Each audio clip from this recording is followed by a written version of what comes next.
Hare Krishna. So I am here to do the second reading for today of Srimad Bhagavatam. Let us start with our prayers with folded hands.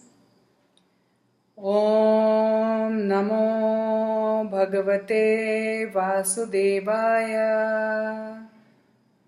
Om Namo Bhagavate Vasudevaya. Om Namo Bhagavate Vasudevaya. We are continuing our reading from text 39, chapter 15. Mathurayam tatha vrajam shurasena patim tataha prajapatyam nirupyeshti magnin pibadishvaraha. Read it one more time. Mathurayam tatha vajram shurasena patim tataha prajapatyam nirupyeshitam agnin apibad ishvaraha. Translation. Then he posted Vajra, the son of Aniruddha, grandson of Lord Krishna, at Mathura as the king of Shurasena. Afterwards, Maharaj Yudhishthir performed a Prajapatya sacrifice and placed in himself the fire for quitting household life. Purport. Maharaj Yudhishthir, after placing Maharaj Parikshit on the imperial throne of Hastinapura and after posting Vajra, the great grandson of Lord Krishna, as the king of Mathura, accepted the renounced order of life.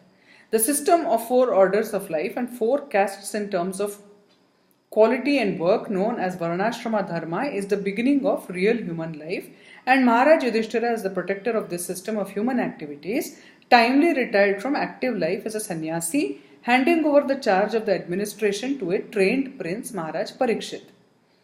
The scientific system of Varnashrama Dharma divides the human life into 4 divisions of occupation and 4 orders of life. The 4 orders of life are Brahmachari, Grahastha, Vanaprastha and Sannyasi, are to be followed by all, irrespective of the occupational division. Modern politicians do not wish to retire from active life even if they are old enough, but Yudhishthir Maharaj, as an ideal king, voluntarily retired from active administrative life to prepare himself for the next life. Everyone's life must be so arranged that the last stage of life, say at least the last 15 to 20 years prior to death, can be absolutely devoted to the devotional service of the Lord to attain the highest perfection of life. It is really foolishness to engage oneself all the days of one's life in material enjoyment and fruitive activities, because as long as the mind remains absorbed in fruitive work for material enjoyment, there is no chance of getting out from conditioned life or material bondage. No one should follow the suicidal policy of neglecting one's supreme task of attaining the highest perfection of life, namely going back home, back to Godhead. Text 40. Visrajya tatra tat sarvam dakula valayadikam nirmamo nirahankaraha Sanchinna Shesha Bandhanaha. Translation. Maharaj Yudhishthir at once relinquished all his garments, belt and ornaments of the royal order and became completely disinterested and unattached to everything. Purport. To become purified of material contamination is the necessary qualification for becoming one of the associates of the Lord. No one can become an associate of the Lord or can go back to Godhead without such purification. Maharaj Yudhishthira, therefore, to become spiritually pure, at once gave up his royal opulence, relinquishing his royal dress and garments.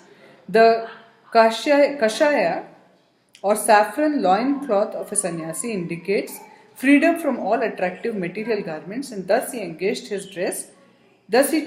dress accordingly. He became disinterested in his kingdom and family and thus became free from all material contamination or material designation. People are generally attached to various kinds of designations. The designations of family, society, country, occupation, wealth, position and many others. As long as one is attached to such designations, he is considered materially impure. The so-called leaders of men in the modern age are attached by national consciousness, but they do not know that such false consciousness is also another designation of the materially conditioned soul. One has to relinquish such designations before one can become eligible to go back to Godhead. Foolish people adore such men who die in national consciousness, but here is an example of Maharaj Yudhishthir, a royal king who prepared himself to leave this world without such national consciousness. And yet he is remembered even today because he was a great, pious king, almost on the same level with the personality of Godhead, Sri Ram. And because people of the world were dominated by such pious kings, they were happy in all respects, and it was quite possible for such great emperors to rule the world. Text 41.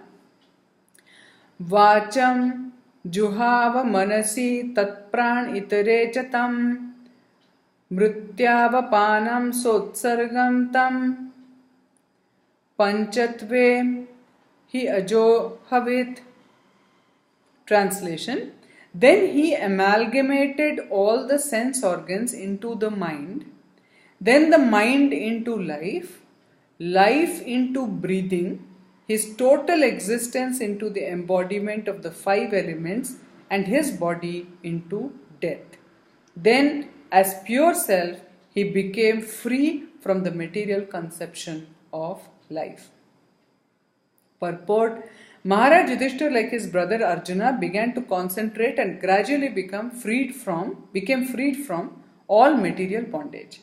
First, he concentrated all the actions of the senses and amalgamated them into the mind, or in other words, he turned his mind towards the transcendental service of the Lord. He prayed that since all material activities are performed by the mind in terms of actions and reactions of the material senses, and since he was going back to Godhead, the mind would wind up its material activities and be turned towards the transcendental service to the Lord. There was no longer a need for material activities. Actually, the activities of the mind cannot be stopped, for they are the reflection of the eternal soul, but the quality of the activities can be changed from matter to the transcendental service to the Lord. The material color of the mind is changed when one washes it from contaminations of life breathing and thereby frees it from the contamination of repeated births and deaths and situates it in pure spiritual life.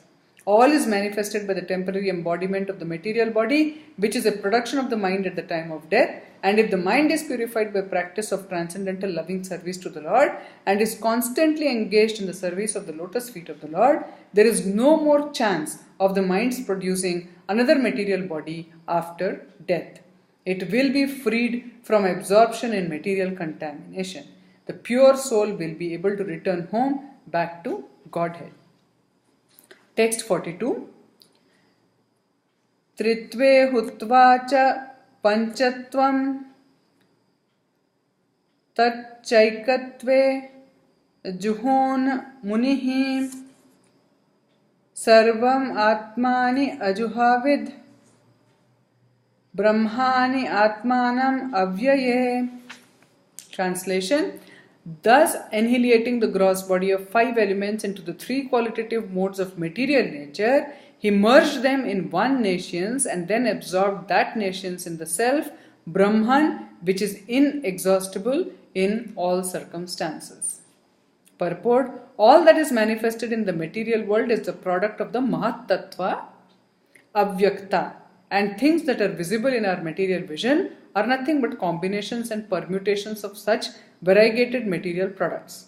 But the living entity is different from such material products. It is due to the living entity's forgetfulness of his eternal nature as eternal servitor of the Lord and his false conception of being a so-called Lord of the material nature that he is obliged to enter into the existence of false sense enjoyment. Thus, a concomitant generation of material energies is the principal cause of the mind's being materially affected. Thus, the gross body of 5 elements is produced.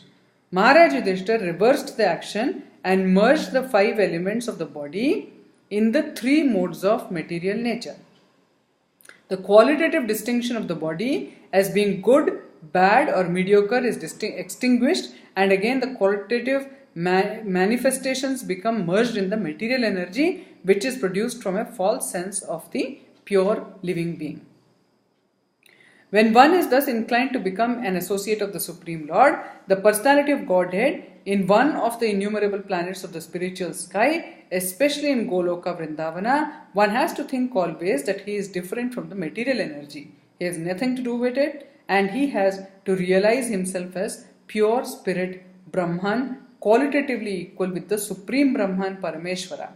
Maharaj Yudhishthira, after distributing his kingdom to Parikshit and Vajra, did not think himself emperor of the world or head of the Kuru dynasty.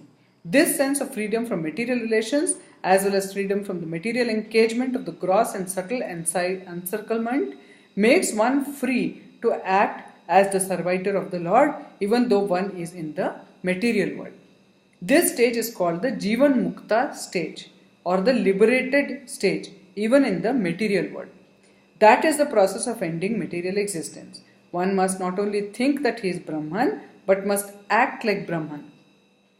One who only thinks himself Brahman is an impersonalist, and one who acts like Brahman is the pure devotee. Text 43. Chiravasa niraharo baddhavan mukta murdhajaha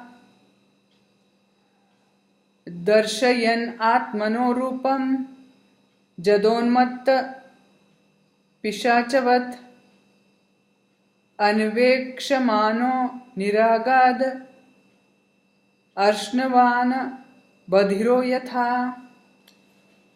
Translation. After that, Maharaj Yudhishthira dressed himself in torn clothing, gave up eating all solid foods, voluntarily became dumb, and let his hair hang loose. All this combined to make him look like an urchin or madman with no occupation. He did not depend on his brothers for anything, and just like a deaf man, he heard nothing. Purport: thus being freed from all external affairs, he had nothing to do with imperial life or family prestige, and for all practical purposes he posed himself exactly like an inert or mad urchin and did not speak of material affairs. He had no dependence on his brothers, who had all along been helping him. This stage of complete independence from everything is also called the purified stage of fearlessness. Text 44. Udichim praviveshasham gatapurvam mahatmabhihi hridi brahma param dhyayan navarteta yatogataha. Translation. He then started walking towards the north, treading the path accepted by his forefathers and great men, to devote himself completely to the thought of the Supreme Personality of Godhead, and he lived in that way wherever he went.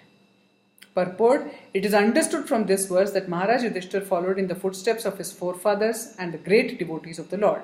We have discussed many times before the system of Varnashrama Dharma, as it was strictly followed by the inhabitants of the world, specifically by those who inhabited the Aryavarta province of the world, emphasizes the importance of leaving all household connections at a certain stage of life. The training and education was so imparted, and thus a respectable person like Maharaj Yudhishthira had to leave all family connection for self-realization and going back to Godhead. No king or respectable gentleman would continue family life till the end, because that was considered suicidal and against the interest of the perfection of human life. In order to be free from all family encumbrances and devote oneself 100% in the devotional service of Lord Krishna, this system is always recommended for everyone because it is the path of authority. The Lord instructs in the Bhagavad Gita, chapter 18, verse 62, that one must become a devotee of the Lord at least at the last stage of one's life.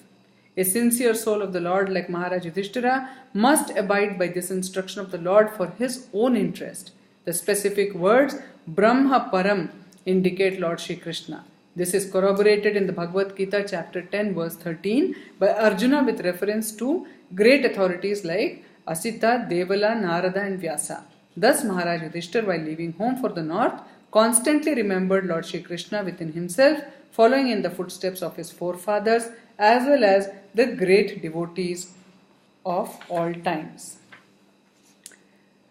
So with this, we will end this session. And I would just like to share a small thought that comes to my mind as we read this. You see, everywhere it is being mentioned that we should spend at least some part of our life, before we die, in self-realization and preparing ourselves to go back home, back to Godhead, so that we don't have to really come back into this world and get stuck in the cycle of birth and death. But we are not as fortunate as Maharaj Parikshit, and probably people in the older days, when they kind of knew when they are going to pass on, and they could make that decision. Nowadays we see with Kali Yuga going forward, I guess, and our karmic reaction, we don't necessarily get that kind of time.